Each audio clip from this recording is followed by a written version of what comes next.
Bismillah il-Amna il-Aqdas, in the name of God, the most impregnable, the most holy.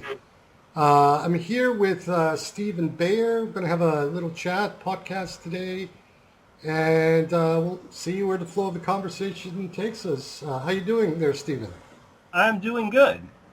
Great. How's your Christmas holiday so far? I'm getting everything that I want and deserve, I feel.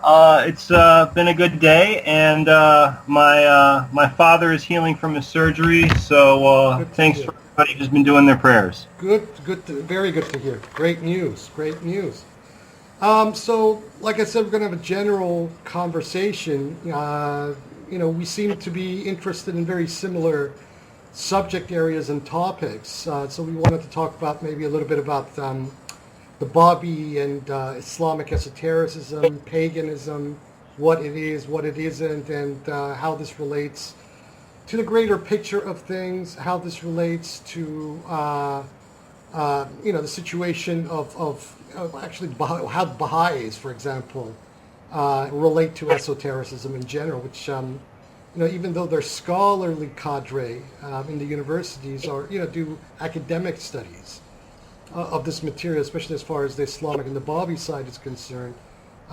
Nevertheless, the actual praxis of Baha'ism is quite anti-esoteric and anti-occult in almost every conceivable way. And this is a vestige, I would say, of their, I guess someone like the neo-traditionalists, like Guénon, and that school would classify as their anti-traditionalism, or evidence of their counter-traditional paradigmatism, for lack of a better way of characterizing the situation. So, Stephen, tell us a little bit about yourself and how you take all of this stuff. Well, I've been studying ancient texts and Gnosticism since my college days. I really got interested in Iranian religion when I visited a Shia mosque not far from where I live. And I was really surprised how different from the stereotypes that we were taught in America Shia was from Sunni. But I went on to do a lot of research on Zoroastrianism, and part of what delayed that project was I was finding tons of misinformation about Mithras, and there was this author called Allegro, and he did some work on the Dead Sea Scrolls, and he really polluted the waters when it comes to, one of the things I was studying from Iran was Soma or Homa. The Hyoma, yeah. And thank you. And I guess he wrote a book called The Mushroom and the Cross, where he made up a lot of stuff. Yeah. And it was very difficult without someone who actually was doing faithful translation to figure out some of the stuff that was going on. But I eventually got very interested in Iranian religion, started looking into prophecy, and I found and studied the Bab, and was quite interested with him. And unfortunately for me, I guess most of the people who observe him are into Baha'ism, which I'm not sure if they're the most faithful successors to his movement.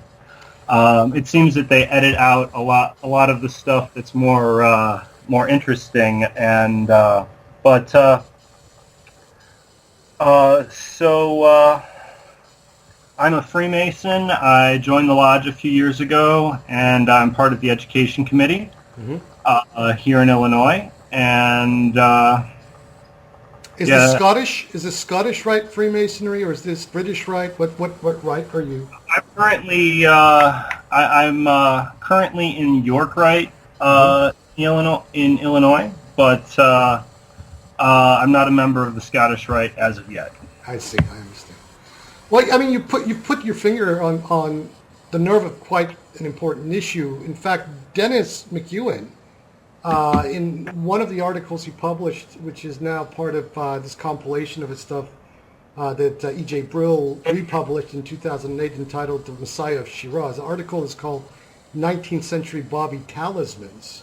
And also in his Rituals in Babism and Baha'ism, pretty much made, it's not an argument, this is actual, this is obvious, that the Baha'is, at least the modernized Baha'is, particularly from the time of the late period of Abdul Baha and Shoghi Effendi onwards, have completely sidelined the theurgical spirituality that Babism represented, and to some degree, although not to the same extent, Baha'ism, even during the time of Baha'u'llah himself, was interested, because even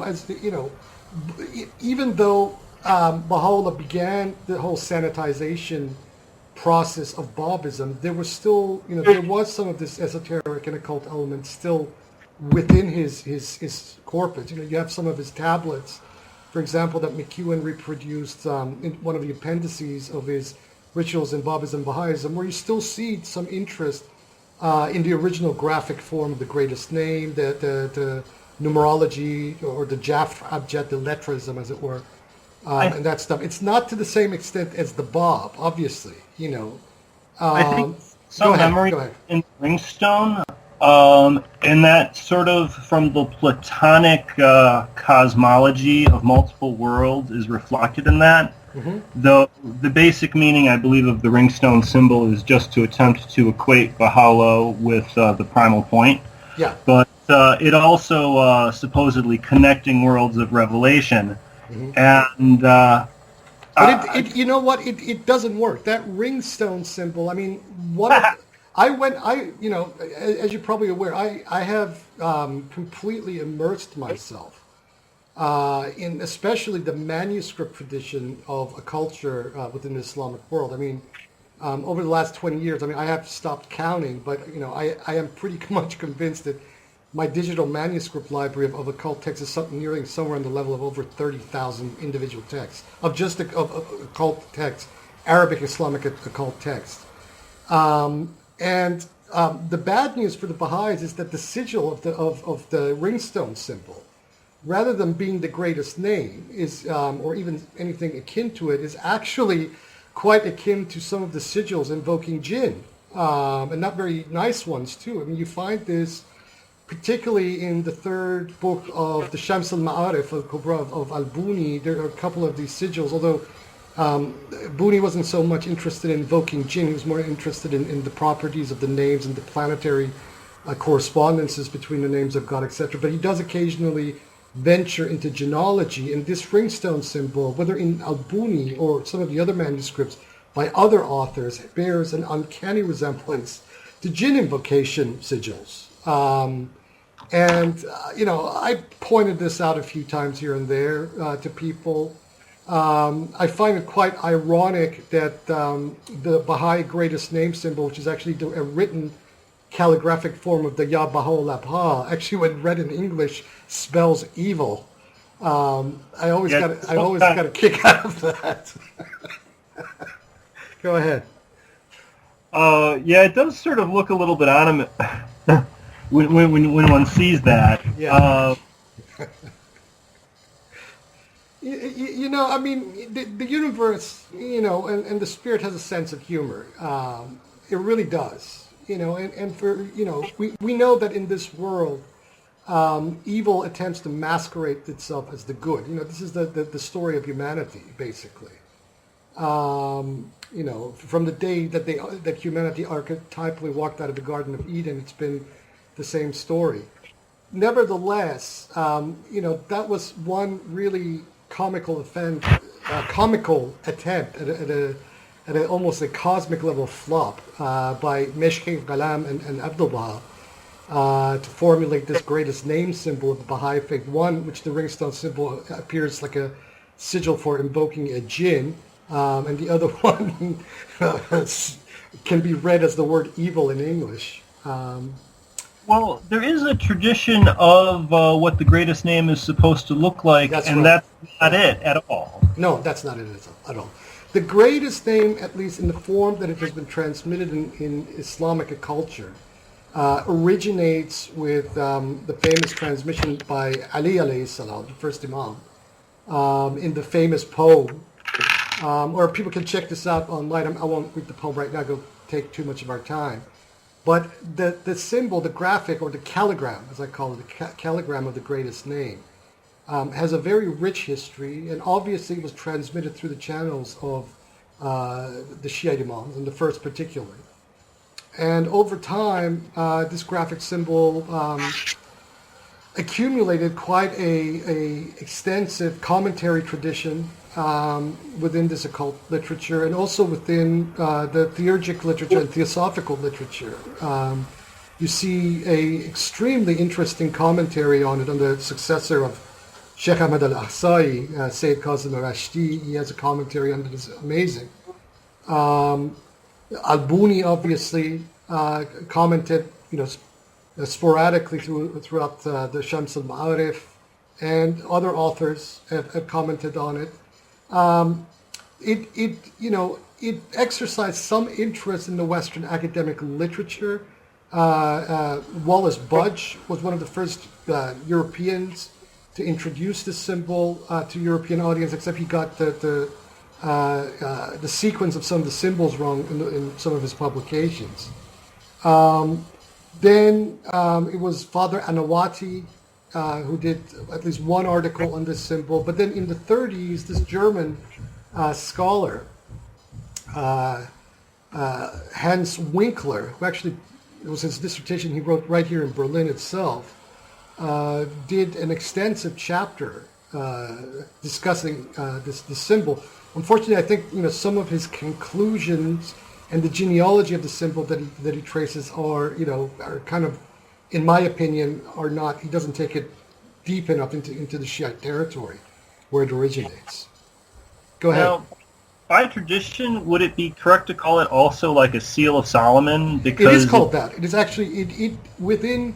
You don't hear this. The Imams don't call it the Khatam al-Sulayman, the seal of Solomon.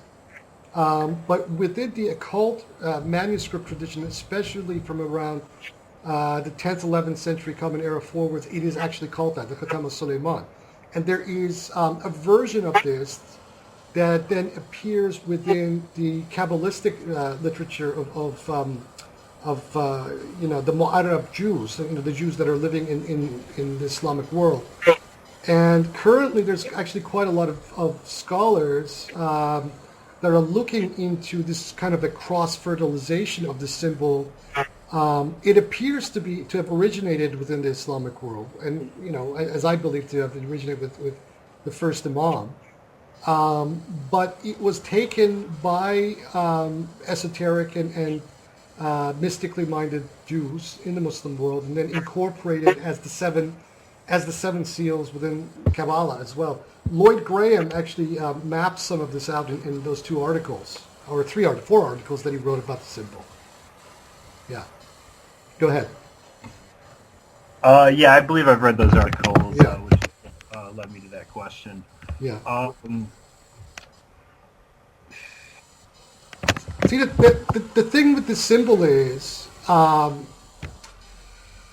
and the traditions, at least from the Imams, and then later on, the speculations around the symbol, what the Baha'is seem to have done with this symbol, or at least their relationship to this particular symbol, is quite interesting. Because early on, in the very early tablets of Baha'u'llah in the Adarna period, where he's actually beginning to advance his claims, he actually does reproduce this very same symbol as the greatest thing. So is this still when he's claiming to be like the reincarnation of Imam Hussein? It's at the tail end of that period, yeah, just before he made the full claim to being he whom God shall make manifest. Yeah, so it's around that period. But then, well, because he sort of post-dates, I'm not clear if he post-dates that claim, or... There's a lot of this in the Baha'i historiography, and it's very difficult to sift through, what claims were made, and that's why I find the Bayani literature on it much more reliable, because there were, eyewitnesses, who were there when, he was advancing some of these claims. it appears that he started making the claim to Hosseiniya pretty much at the beginning of the period in Istanbul, when they had been kicked out of Baghdad. And then this claim extends all the way to pretty much the fall of 1866, and at that point, in the fall of 1866, he makes the full claim to being he whom God shall make manifest. So that's kind of and then by the 1867 period, the claim was pretty much complete, and the division and the warring between the two factions of the Azalis and the Baha'is in Edirne was on full blast, pretty much. All right. And it seems that he may have been in contact with some people who were Freemasons or agents of the British Empire at that time. Yeah, that's right. Manekji Limji Hatariya, he was a Parsi leader based out of Bombay. He was also, he was part of the Grand Lodge of Bombay, which is a British rite of Masonry. And there's contradictory information about what rank he occupied. Some sources claim that he was the Grand Master of the Lodge. Other sources say there was someone else who was Grand Master. It's very difficult to gauge, but he was very highly placed in the Masonic circles in India and Bombay at the time. And this was also the case with a lot of the prominent Parsis of that period. Then there is Mirza Malcolm Khan, who was actually an Iranian diplomat to the Qajar court, who later became a kind of went AWOL on the Qajars. And he connected with the British pretty early on, in about the early 1850s. And he also was the founder of his own lodge, the first homegrown Iranian lodge, known as the Faramushkhaneh, the House of Forgetfulness, the literal translation of that word. And both he and Manekji came to Baghdad pretty early on, probably somewhere around the period just after Baha'u'llah had come back from Suleymania, from the Iraqi Kurdish mountains, and made contact with him. And this was the period where Subha Azal was in complete concealment, and Baha'u'llah was literally the go-between and the middleman between him and the rest of the Babis in Baghdad. And it appears that they basically began to cultivate Baha'u'llah at that time. Subha Azad doesn't seem to have been interested at all in any of the overtures of these people. He was more interested in rebuilding the decimated Babi community and compiling these works of the Bab and getting, communicating with the believers back in Iran and elsewhere. But Baha'u'llah had other ideas, and these people came, and just at that period, a very wealthy Babi, as I mentioned in one of the podcasts, by the name of Musa Jawahiri, dies and bequeaths and basically makes Baha'u'llah the inheritor of his estate. And the man apparently was quite, well endowed in the wealth area. And it's from that period where we see that Baha'u'llah begins to advance very slowly, gradually, and very methodically his claims. Now Baha'i sources have kind of retrospectively, made up these narratives about Baha'u'llah intimating the nature of his claims to certain people who then later became his believers, etc. I think we can take many of these accounts with modest grains of salt. The Baha'is have a tendency in their historiography to kind of insert these sorts of kind of fictitious narratives as a way of justifying later claims. Because when we look at some of his tablets from that era, even though you had some of the witnesses of the Bayan occasionally, accusing Baha'u'llah of kind of overstepping his mandate, he quite unequivocally claims in these writings that he has no claim to a cause. And I mentioned one of these in one of the podcast responses I made last week. It's called the Sahife Shathiye, the epistle between the two rivers, or the epistle of the river, rather. And there, towards the middle and the end of this thing, he says in Persian, "Iqbali bi'amri nadaram," I have no claim to a cause. And at the conclusion of this, he testifies, he gives a shahada to Qudus, the Bab, and Sufaza at the conclusion of this tablet. So it's pretty obvious that what the Baha'i sources have claimed about the advancement of Baha'u'llah's claim isn't exactly what happened, or actually it's that the situation is far more devious than the whitewashes that the Baha'is have presented about Babi history at that period.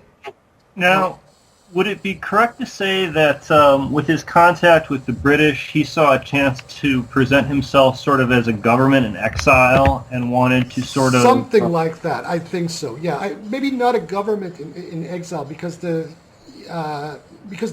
didn't have that many followers. Perhaps, I think this gets a little bit more explicit once we moved into the Aderne period. Because there are some correspondences, diplomatic correspondences, that we find from the Aderne period when the Ottoman authorities basically moved in as the conflict between the Azalis and the Baha'is was getting quite hot, where some of these Baha'is, both in Aderne and those of them in Iran at that point, were appealing to the government of the United States at the time. This is the 1860s, just at the tail end after the U.S. Civil War. I believe it's at the time either Andrew Jackson is still president or Ulysses S. Grant has just become president, and they're basically appealing for the intervention of the American government of the time on behalf of Baha'u'llah. Now, just remember, the Ottomans had stepped in, the Ottoman authorities in Aderne and Adrianople had stepped in because of a massive explosion of communal violence, where the Baha'is were basically murdering right, left, and center the verbal detractors of Baha'u'llah. And then, doing all kinds of things of trying to get Sofa Azal into trouble by, manufacturing letters. There were a bunch of really ridiculous pamphlets printed. Yeah, that that's right. Yeah. Said, "We're the bad guys, come arrest us." Yeah. Yeah. Like we have you surrounded with thousands of people, and this is our leader right here. Yeah, that's right. Yeah. Yeah. Which is, these tactics are still continuing. I mean, they've tried these tactics on me a number of times. And, I've managed to neutralize a lot of this stuff. But they've, this has been the modus operandi of these people from basically day dot. This in itself speaks very loudly and very conclusively to the fact that we are dealing with quite cynical people that hide behind the veneer of an ideology, but when you search, there's something else going on completely. It's not what they claim. But where the British are concerned, and where the interest of the British government is concerned, well, I mean, you got to understand that this is the period, especially in the Middle East, after the Crimean War. The British had come on behalf and fought on behalf of the Turks, pushed the Russians out. So it is at the right smack in the middle of the great game between Tsarist Russia and the British Empire in the Middle East. And so these sorts of groups, and movements that were dissident to the native powers that be. So with the Babis, that would have been the Qajar authorities. They had an interest of basically using such organizations because of the local networks for their own purposes. Because human intelligence, especially in the 19th century, is the only intelligence you basically have. So they approached Baha'u'llah obviously through the facility of people like Manakji and also Mirza Malcolm Khan. And it appears to me that Baha'u'llah went, full on and said, yeah, absolutely, let's work together. Because it is not long after that where, certain things start to get into motion. And by the time that we get to 1863, when the Ottomans, on the demand of the Iranian government, expelled the Babis out of Baghdad first to Istanbul and then later to Adrianople, we see that Baha'u'llah is of a completely different mind and different form of, how shall one put it, he feels confident. You kind of see that in what he's doing. Sopa Azal, tried to protect his brother from the other Bayanis, especially from the other witnesses of the Bayan, repeatedly. There's an extensive part to his work called the Sata'at, the Book of the Scintillances, which is a early Cyprus era work. One of the first extensive works that Sopa Azal composed at the beginning of the Cyprus exile, where he addresses this, that he attempted, to protect his brother, that he tried to dissuade his brother from the course of action, that he reminded his brother of the commands of the Bab, and that, the path that Baha'u'llah was taking would rip up the religion of the Bayan and create dissension and disharmony amongst it, and ultimately that, from the greater picture perspective of things, that once the day of resurrection arrived, meaning that the coming of the next manifestation, the real He whom God shall make manifest, that this would all pan out very badly for Baha'u'llah and his partisans and his cult. Obviously, they didn't listen. Baha'u'llah went for the gold, and what happened. The Baha'is kind of play up on this whole thing that all the Babis basically then en masse converted to Baha'ism. It's more complicated than that. First of all, the majority of the Babi leadership that hadn't been decimated by the conflicts of the 1850s, once Baha'u'llah had advanced his claims in the mid and late 1860s, universally, what had remained of the Letters of the Living, which is only a handful of people, 2 people, and other of the top leadership, or the Letters of the Living of the second tier, people like the witnesses Tahir and Siraj, all of them, unanimously and uniformly, sided with Sopa Azal. Almost none of these people sided with Baha'u'llah at all. The people that one could say eventually sided, that this was a gradual process that took decades, that sided ultimately with Baha'u'llah, sided with Baha'u'llah is a sort of a fait accompli. And there are reasons for that. And the reasons for that are the following. Baha'u'llah was effectively, and in fact, in control of the machinery of the Babi networks. And Sopa Azal had actually given this to his brother as kind of the chief operator and his middleman, his main man. So he had control of all the correspondence networks, the flow of money, what they called the khoms, or the fifth that was coming in and out of Baghdad and later to Aderna and Istanbul. So he had the Babi machinery in his hand already, bestowed to him by Sopa Azal.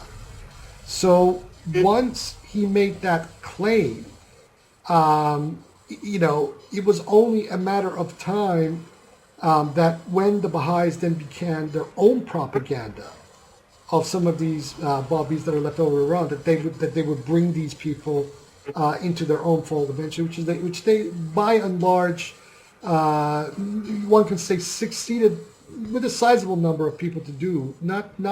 But it was not overwhelming, because the Bayanis or the Azalis continued on, maybe not as numerically, as many people as the Baha'is had, but nevertheless there were enough people, even to this very day, many of them underground, that they posed, a continual thorn to the side of the Baha'is, and they continue to do to this day. And I should mention the following. This occurs to me. One of the prophecies that the Bab makes about he whom God shall make manifest is that he whom God shall make manifest will overcome all of his enemies. Okay? And as much as you read about the triumphalism about, this, that, and the other thing, Baha'u'llah did not overcome Sopa Azal at all.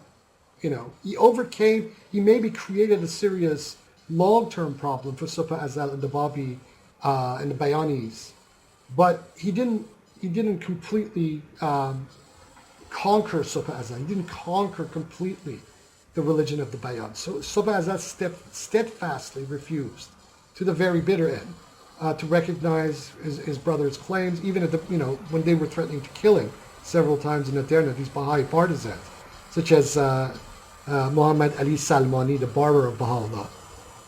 So he steadfastly stood his ground against his older brother, and outlived his older brother by 20 years. Baha'u'llah dies in 1892. Sofa Azal dies in April of 1912. So there's another thing to mention here about the discrepancies that exist, at least on the prophecy level of all of this stuff, between what the Bab said and what the Baha'is claim. Anyway, I've talked enough. I should let you talk a little more. Go ahead, Stephen. Well, now the Iranian constitutional revolution, therefore, took place, and so Azal lived to see that. Yeah, so Azal lived to see that, absolutely. I guess that's kind of interesting because he actually Baha'u'llah. I mean, the biggest thing he got to witness was the miracle of the skylight with the death of one of the sons. This is bizarrely presented sometimes as like a miracle. Yeah. And it is one of the oddest events to sort of present as a miracle because. Well, Mirza Khan Kermani, in the book Hash Behesh, at the conclusion of this book, states that the death of this youngest son of Baha'u'llah that died and fell through the skyline, it didn't have to do with any kind of martyrdom. It had to do with the fact that he was perving on naked Arab girls in Akkar, and from the rooftop, and this is why he fell to his death. So that's a euphemism. Gotcha. Yeah. I guess they sort of have... He was a peeping Tom. And they have sort of bizarre claim that like somehow Baha'u'llah uses energy from the sacrifice to sort of like change things, and that's why pilgrims are now allowed to visit. It doesn't really make sense but it's presented as this bizarre miracle. But I guess that might explain why he was so excited up on the roof that he fell through it. This is the claim made by the Bayani sources, and I tend to believe them than any of the sources of the Baha'is. So yeah, this is what happened. But I guess that what they're trying to recraft that story to kind of fit in with the Abrahamic trope of the sacrifice of Isaac, or if from the Muslim angle, the attempted sacrifice of Ismail. But this story in itself is kind of testimony to the fact that the Baha'is are the masters of post-truth. Before there was this anything goes post-truth, we can make up any narrative we want. Before there was postmodernism, Baha'u'llah and his partisans, and then the Baha'is after him, were already deep into that act, and we're making strides all over the place because just there is so much, excuse my French, just outright bullshit, in the historiography of Baha'is, and it's just unbelievable, that how they have even gotten away for as long as they have in pushing these outright lies and totally twisted narratives of history. It's just unbelievable. But as you and I both know very well, the arc of the universe bends towards justice and truth. As long as it takes it, to implement that plan, eventually, the truth always wins out. Even if we never live to see it, but it always wins out. So the fact that we're having this conversation and are expressing ourselves, and then hundreds, if not thousands, of people will then hear this conversation. It's kind of testimony to which way the arc of the universe is bending. Yes, the thing that's most frustrating is you have a new world order that's saying that it's going to have one universal language and stuff, and yet there are so many texts that are essentially being hidden in the archives that aren't being translated. That's right. And it's amazing what's not being revealed that could be revealed. It's one of the things that really alerted me to something being wrong. There's a lot. I mean, one of the reasons why they're not releasing this material is the fact that there is so many gaping contradictions into the statements that Baha'u'llah and also Abdul Baha and Shoghi Effendi made at various points in their career, that the current shareholders of Baha'ism Incorporated or Haifan Baha'i Incorporated realize that if this stuff ever got out, that the value of their stock would probably plummet in a very short period of time. Some of the correspondences from the late Baghdad period and the early Turkish period have recently come into the hands of a few people. I have this stuff, and it comes actually, interesting enough, from the collections of the family of Baha'u'llah himself. You know, the descendants of Badiullah and Mirza Muhammad Ali, and these are authentic documents, and it's just mind-boggling that, you know, the kind of stuff that he was saying. This guy was a complete charlatan in every conceivable way. You know, he was power hungry beyond belief, and and this is the thing, that if this kind of these documents come out and are translated, many of these Western Baha'is who don't have access to Persian and Arabic will run. You know, you'll have a stampede out by troops rather than entry by troops. And those in power in Haifa and also in Wilmette and elsewhere realize this, perfectly appreciate this fact, and so they will keep this stuff hidden and under tight lock and key for as long as they can manage it. I mean, there are stuff in the Baha'i writings that I am aware of that if it ever got to the attention, for example, of Israeli authorities or even Jewish religious leaders in Israel, they would have a cow about.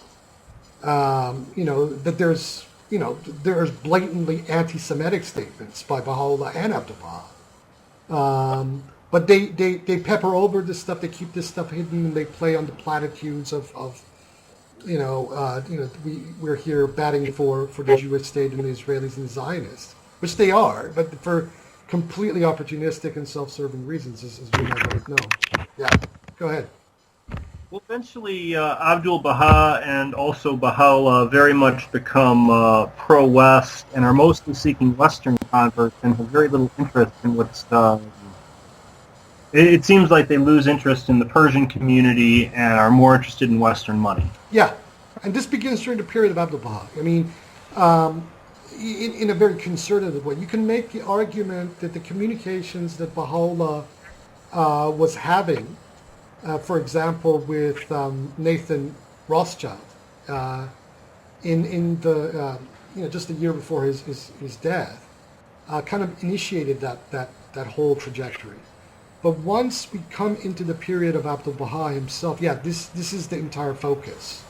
It's Western converts. You know, number one, especially Western converts of influence. So some of the people that you see from the British, the French, and the American side who were the early converts to Baha'ism were socialites, were multimillionaires, people of industry, big name intellectuals, etc., etc. These are the people that they went after. They didn't go for the common people. And you see this also in the statements that Abdul Baha then made, that are recorded in places like the Makatib, in the Maktubat of Abdul Baha, that then are badly translated in places like Paris Talks and etc. Promulgation of universal peace, where he is really talking the language of white supremacy, and the language of the conqueror. He deprecates the Native Americans, claims that the best thing that ever happened to the American continent was for Columbus to have discovered it and civilized these savage natives. This is just unbelievable. This is. He says that black people should be grateful to white people too. And then he says things like black people, African Americans should be grateful for white people. And calls the people of Africa itself savages.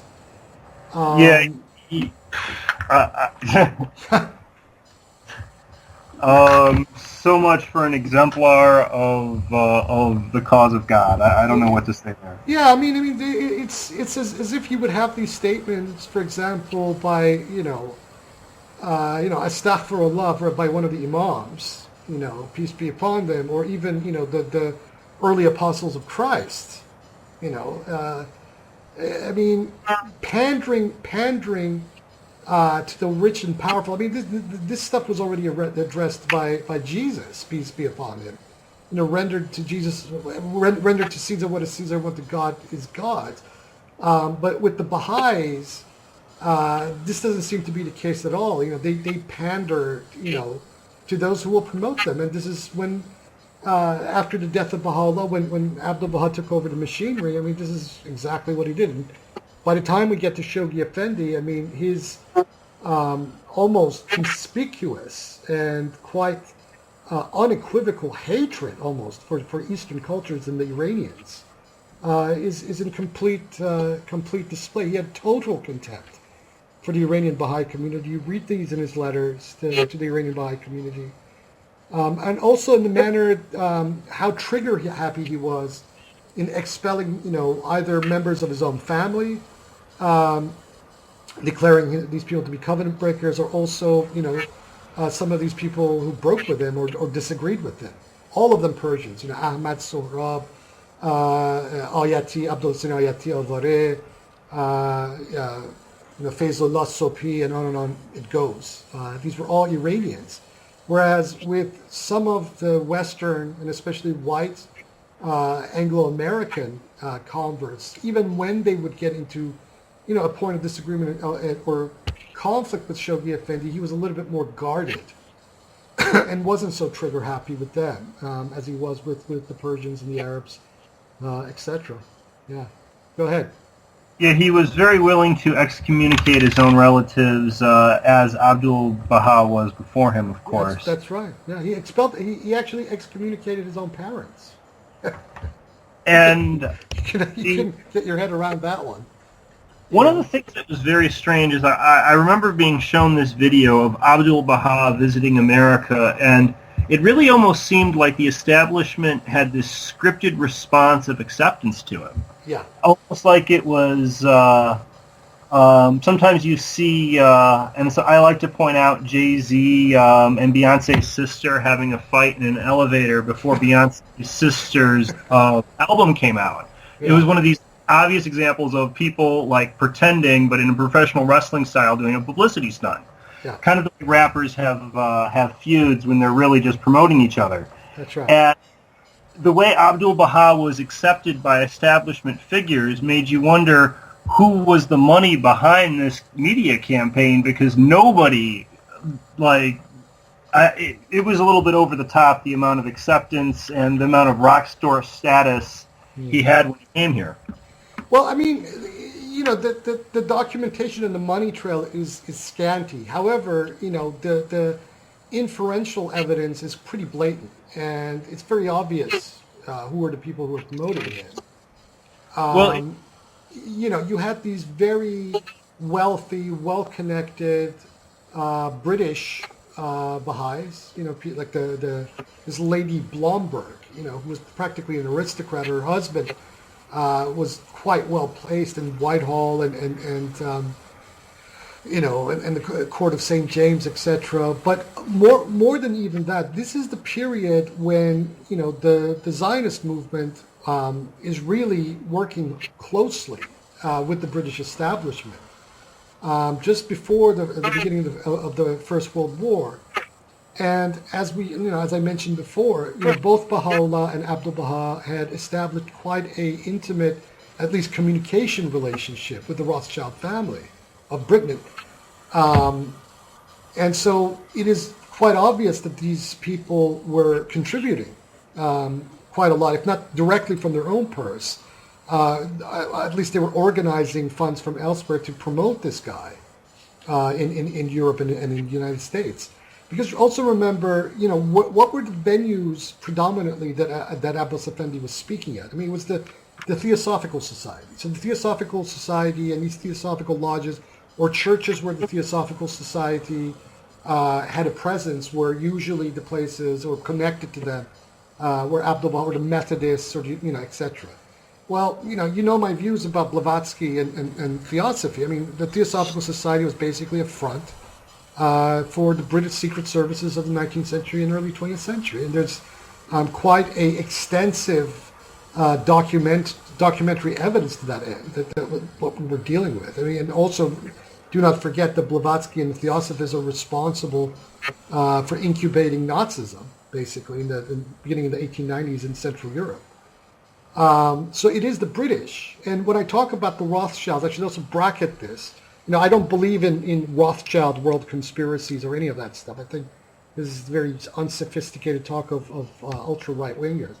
But these people do still wield a considerable amount of influence, and money talks, and what rules the world, at least the capitalist world, is cash. The more you have it, the more influence you have.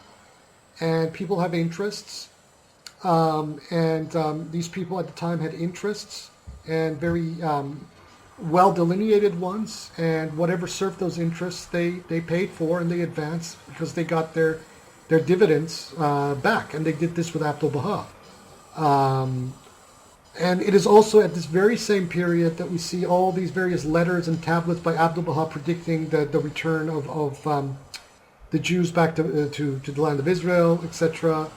So he was basically a poster boy for that whole Zionist cause. And as we know, that the Zionist cause and the British establishment were intimately wed. Even I would argue into the period of the 1940s and until the eve of the departure of the British and the British mandate from Palestine itself. So that's where all of this comes from, and where the chicken and the egg is concerned.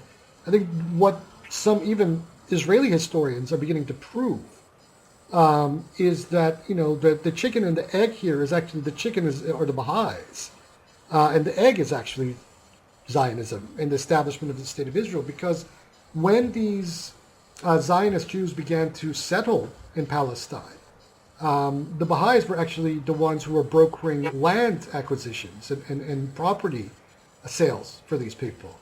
Some of them belonged to themselves, and others they were just basically acting as almost real estate agents for these arriving Zionists from Europe and elsewhere. And this is an element of this narrative that is only now beginning to emerge, and interestingly enough, it's beginning to emerge from the side of the Israelis themselves. But this kind of nuances, in my opinion, some of the demonization that has occurred, for example, in the Muslim world itself. There's always this unnuanced demonization of one group. These people are the worst, and they kind of overlook all these other elements or other actors on the peripheries who might be, the real bad guys. But where Israel or where Palestine is concerned, I mean, the establishment of Zionism in Palestine, the Baha'is played an extremely direct role in all of this, in pretty much all of its stages. Yeah, go ahead. And I guess with this usurper pretender of claims that's going on, Baha'u'llah, or at least one of his followers, actually ends up claiming that he's descended from an Iranian king, I think one of the last. Yeah. Do you know if it's completely made up? Oh, this is completely made up, man. This is completely made up. They claim descendants from Yazdegerd, the third to last emperor of the Sasanian Empire. There's all these speculations that he was very ambitious, that he wanted to become the Shah himself. But see, this is that's I think that is kind of there by inference. But this is the thing with these people. They have completely fabricated these totally fictional meta-historical narratives about themselves that on actual scrutiny fail every test. You can't actually prove that these people are connected, lineally to what they're claiming. So, I think we can dismiss this pretty confidently as complete nonsense. Yeah. It's one of many, actually. Yeah. So yeah, they have some claims that are really over the top. But as they're becoming associated with colonialism and the interests of the breakup of empires, they're sort of preparing the way for World War I and acting in spycraft. Absolutely. That's a very good point. Yeah. That I remember is there's rumors that Aleister Crowley was a spy, but I know that the English history of having occultism and spycraft blend goes at least back to John Dee, where you have sort of an officer of court, and I suppose it makes sense for having people who can do codes and other things, and also people you can disavow. From like The Art of War, they talk about dead spies and spies that don't know that they're dead. And I suppose having your spy involved in witchcraft means you can always disavow him later. But there's sort of a tendency, for whatever reason, and I'm not clear why, that some agents and spies have been associated with some of the fringe religious groups. Always, but that of bring in what you were talking about, Blavatsky, and the rise of Nazism in Germany, is that they were looking for extremists on the fringe and using weird occultist lodges to start that up. But it was associated, I think, with intelligence operations that were behind that. They were using the occult as a front. It wasn't genuine occultism for the most part there. That's the bottom line. In fact, some of these letters by Rudolf Steiner, when he broke with Blavatsky in the Theosophical Society, where he basically makes this accusation against the Theosophical Society, about their activities in Central Europe, and this is exactly what they were doing. So this is the case, and where the 19th century is concerned, and even probably during the 20th century itself, and maybe even now, these aren't the sorts of activity. Intelligence agencies of governments, and at this point I would even say corporate intelligence, which has become even more important than government intelligence, are actively seeking out these organizations and groups and whatnot, because just think about it, occult societies, secret societies, groups who are interested in alternative spiritualities are perfect covers for networking, and networking is the way in which intelligence is gathered. This happens whether you do it electronically or whether you do it in the three-dimensional spatial temporal world itself. And these fringe religions, as you pointed out, not just the Baha'is, like for example the Dunme, the Sabbatians of Turkey, we now know the extensive role that they played, for example, in the Young Turk Revolution, and that many of these leading figures of the Young Turk Revolution that eventually were responsible for tearing down the Ottoman Empire, or the actual Ottoman state itself, were actually Dolmen. They were crypto-Sabbatians, or outright Sabbatians. I would even conjecture, and people have conjectured. People like Rabbi Martin, the late Rabbi Martin Antelman, has actually speculated quite convincingly, in my opinion, too, that the entire Zionist project is actually a Sabbatian Frankist project. That this is a heresy of Judaism. It's not really. It is not really does not mesh with what religious Judaism is all about. And if you look at where Zionism and what the kind of damage that Zionism has inflicted on religious Judaism over the last 150, 120, 30 years, and then you trace that line back to around like 1666, and thereafter there seems to be a straight line, from Sabbatai Sevi all the way to the establishment of the State of Israel in 1948 and beyond. Now, where does this all end? Allahu Alam, God knows best where this all ends. But I've said this in many other contexts in the past. It is very important, in my opinion, for people who are genuinely interested in any form of alternative spirituality. And by that, I'm not talking about the New Age, because that we could bracket that out of our discussion right away, but anyone who's interested in genuine esoteric spirituality of any form, is that, that they take the principles and the ethics of these traditions very seriously. And all of these traditions speak one and all about the same thing, to keep your integrity and to always be mindful of your egotistical impulses, because this is not just a platitude. In the world of humans and in the political world of humans, there are always seductions, and these seductions can come in multiple forms. So the seduction of power, of money, of influence, women, influence, these things are infinite, are always things that derail people, from that path. Because if you want to walk a path, if you want to walk the path to God, the Spirit, whatever name you call it, it is absolutely quintessential, that you keep the integrity intact, that you do not sell out, that you don't get trapped by the allures of the world and power, etc. These are the things that will destroy you and send you, even if you succeed in taking material power and wealth, etc., that ultimately you have bartered your own immortal soul and spirit for the fleeting of this material world. And as a footnote, this is how I look at Mirza Hossein Ali Nuri Baha'u'llah, of a man who completely sold his own immortal soul for the fleeting allure of power.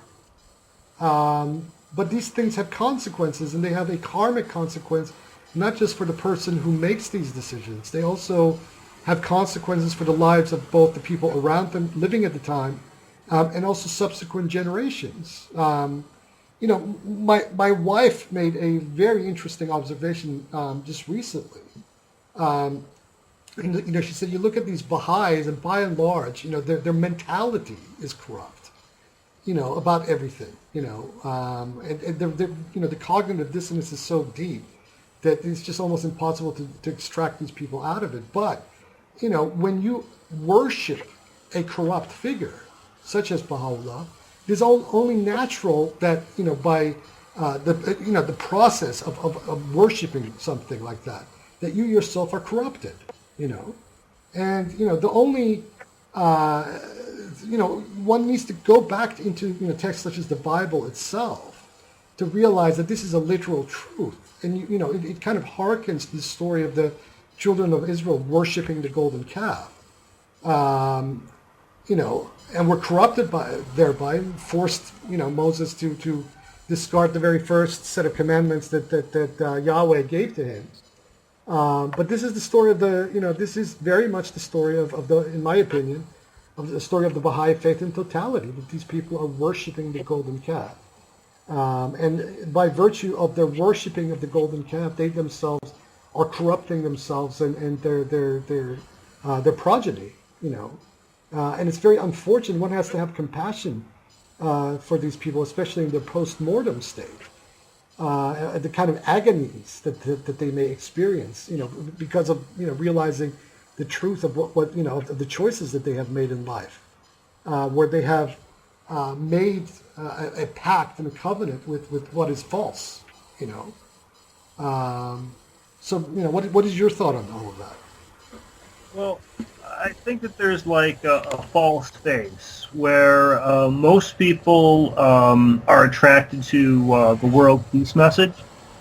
And they're very surprised to find a group that always wants to back the most imperialistic, colonialist position possible in the Middle East. That there's sort of a disconnect between like language. Yeah. The people who need to learn to look a little bit deeper, I guess, and they'll see that political alliance-wise, it has sided with power every chance it gets, and never sides with people who are oppressed.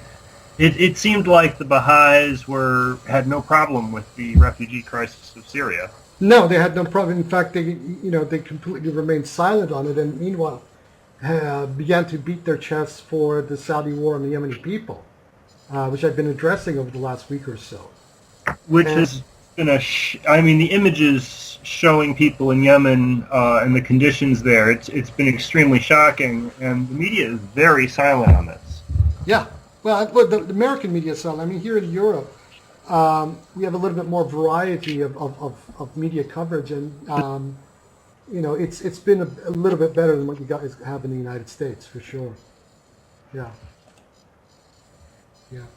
I don't know, what to say. Peacenickery, as my good friend Matt Barker spoke about in the last podcast I made with him. The peacenickery grabs people, well-intentioned people. I will grant these people that these people were originally well-intentioned people, and they got grabbed by the peacenickery into this cult, into this organization, and then basically straitjacketed into the agendas of the elites of this cult. Because if you are really about world peace, if you're really fighting for peace, then you fight for the common man. You fight for peace. You don't rally behind Saudi Arabia. You don't rally behind Augusto Pinochet. You don't make friends with Idi Amin. You don't side with the authorities in South Africa during the period of apartheid. I mean, how many Baha'is realize that during the apartheid era, there was the Baha'i National Spiritual Assembly actually practiced the separation of white and black South Africans. That the Baha'i National Spiritual Assembly, the Baha'i community of South Africa, was fully on board with the policies of apartheid. The examples can be multiplied. So peacenickery as a soundbite, as a slogan, as a rhetorical talking point without any further reality is always just that. It's just hot air. So, I would suggest to people that they need to wake up. If they're really serious about, world peace and working for world peace, genuine world peace, that they need to walk out of the Baha'i faith, unequivocally, just send in their resignation letter and live with the consequences. As people like myself have, and others, Matt has, and quite a few ex-Baha'is. I mean, I officially put in my resignation letter in 1996, but I was pretty much already out of the community a few years, 4 or 5 years even before that. And it hasn't been easy. I mean, I'm not going to say that it has been a cakewalk. I have been relentlessly attacked and slandered and defamed, and you name it, they have tried it all on me. But principle matters. And especially in these times that we're living in, where this humanity appears to be on the precipice of one of two things, either complete self-destruction or the possibility of a better world where we get to dismantle this malevolent global power structure in place and build ourselves the kind of world that not only is better for us, but also better for all the life forms and all of God's creation on this planet, because it's not only about humanity anymore. This is also about the animals, the plants, the minerals, the bacteriological life forms, and all these other things. Humanity is so self-preoccupied, it kind of misses the fact that the world is not completely all about it. There are other life forms here, other creatures here. And Baha'ism is never going to lead you to that promised land. I guarantee it. It actually leads away from it. I mean, the manifestation of the primal point said about doing commerce in the elements. You're not doing, prohibiting the commerce. That's in the rules, and instead, that might get in the way of people paying their hukukala if that got revealed. So that's not going to be that's going to be forever untranslated and unenforced in the Baha'i community, or abrogated or whatever. And like that very concern for the environment and producing a world that would work, as opposed to working for the tyranny of the world. And we end up, it seems that the Baha'i system is hoping to create a one-world government that would completely disempower the individual. Yeah, in other words, the system of the Antichrist, which is basically, we're at the first stages of already, with the neoliberal capitalism. Yeah, I mean, look, Baha'is who claim to be environmentalists, it's one thing to go out and plant trees. It's another thing to have an ordinance as a operative principle of your religion stating unequivocally it is made illegitimate for you to buy and sell, make commerce and purchase the four elements. Okay, and this was the ordinance of the Beyer, revealed by the Bab. These are almost light years separated from each other. And also, going out and planting trees is not a demonstration of any kind of environmentalism. It's almost a demonstration that you're some kind of that you're basically privileged middle class person who can afford to do that. But real environmental, the real environmental fight is something else. It's stopping this juggernaut of the corporate beast. Whatever it takes to do that. It's basically, realizing, that the way things are being done on this planet right now are fundamentally toxic in every conceivable form.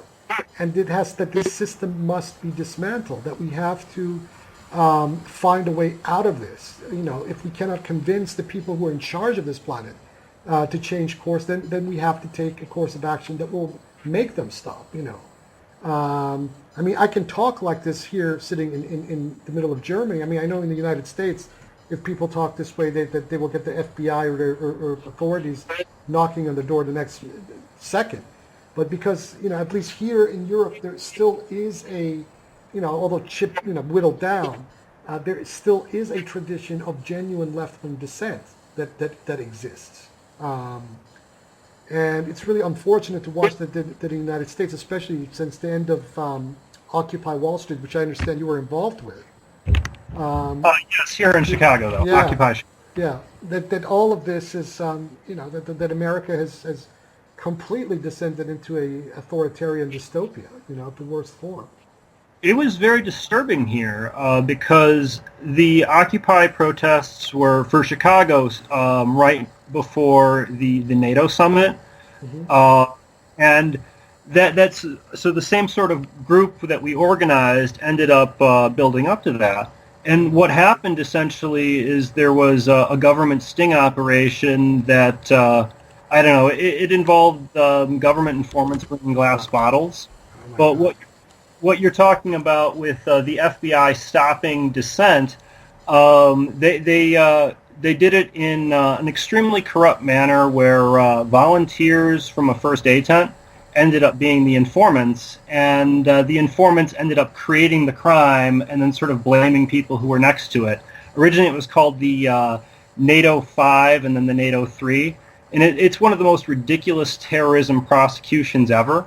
But the basic thing is that the FBI and the government does not like people organizing dissent, and if you try to organize dissent outside the two parties, they sort of they have informants come to your rally and commit a crime and then arrest you for being next to it. Yeah, infiltration, classic infiltration tactics, well known.